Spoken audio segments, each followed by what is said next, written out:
नुसतं आता मागितलं एक 2-3 महिने वेळ जाऊ द्या, ते हे करायचंय त्यांना, छाननी करायची, ते नार्थ ते आलेल्या त्याच्यावर छाननी करायची.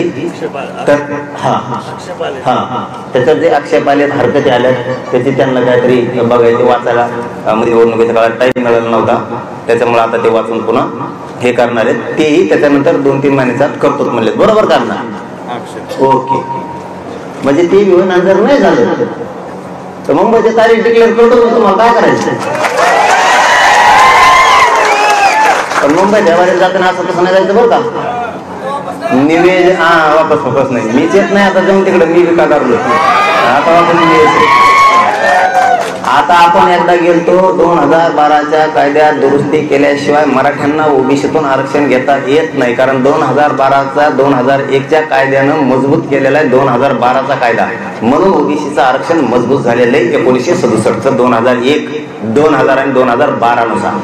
मग मराठ्यांना जर ओबीसीत आरक्षण पाहिजे असलं तर तुम्हाला 2012चा कायदा दुरुस्ती करावीच लागत होती, त्याशिवाय तुम्हाला मिळत नव्हतं. कारण तुम्हाला ओबीसीच्या आरक्षणाचं वरचं नव्हतं पाहिजे, तर ओबीसीच्या आतलं पाहिजे होतं. आणि तुम्हाला आतलं पाहिजे असेल तर 2012चा कायदा दुरुस्त करावाच लागत होता, म्हणून ती सगळ्या सोयऱ्याची अधिसूचना काढलेली. ते राईट आहे तिथपर्यंत, पण तिथून पुढे अंमलबजावणी न केल्यामुळे आपली फसवणूक झाली. तर आता मुंबईला जाऊन अंमलबजावणी करून माघारी येऊ सगळ्या मागणीची. फक्त जाताना आपल्याला आता पहिल्यासारखं नियोजन करावं लागेल चांगलं. आपल्याला 100 तुकड्या करावं लागतात आणि एका तुकडीत कमीत कमी आपल्याला 50-50 हजार पोरगं पाहिजे. आपल्याला ते नियोजन स्ट्रॉंग करायला लागणार आहे. कारण आपण जसं मुंबईत ह्यावेळेस शिंदे साहेब मुख्यमंत्री त्यावेळेस गेलो होतो, त्यावेळेस आपण पोरं आनंदात नेले, आनंदातच माघारी आणले. पण आरक्षण घेऊनच आलं, त्याला आरक्षणच म्हणजे सगळ्या सोयरीचं अंमलबजावणी अख्खं राज्य विटीस धरलेलं आहे. म्हणजे ते काय साधा विषय नाहीये. साधा विषय असता तर इतके विरोधात गेलेच नसते. आपल्या बिगर मंत्रीपद मिळालेले सुद्धा काही काही त्याच्यात विरोध करीत होते त्या टायमाला. म्हणजे हे खरंय, हे खरंय. सगळे सोयीची अंमलबजावणी लहान विषय नाही. आपण जरा निवेदन करू, गडबड नको. आपल्याला जर पोलिसांनी मुंबईत जाताना हल्लं,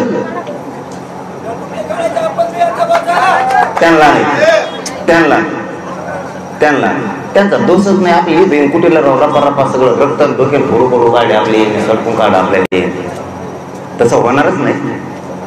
कारण आपण जातानाच 50 लाख ते 70 लाखापेक्षा जास्त जाणार. म्हणजे ह्यावेळेस 2 कोटी मराठी आत घुसणार आहेत बिना निवेदनाचे, निवेदन सोडून. मग त्यावेळेस आपल्या जर पोलिसांनी हल्लं तर आपण पोलिसाला असं बोट सुद्धा नाही लावायचं. मंत्री धरून हाणायचे, मंत्र्याच्या पोरं, आमदाराच्या पोरं, ते धरून हाणायचे.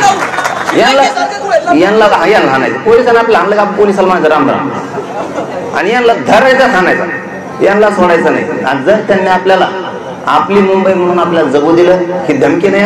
आपण जसं करतो तसं करीत असतो, मग बोललो तसं. आमची मुंबई आम्हाला येऊ दे, बसून दे, खाऊन दे, पिऊन दे, बघून दे ना. कंपन्या बघून दे, रेल्वे बघून दे, इमान कसं उडतं ते बघून दे, मंत्री कोणत्या खात्यावर झोपतो ते बघून दे, कसा आवडतो ते आम्हाला बघू दे.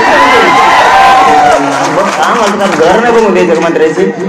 कसे असते तुम्ही कोणत्या ताटात खाता? आमच्या सारख्याच खाता का वेगळं ताट असतं तुमचं? असं कसं आम्हाला बघू नाही का?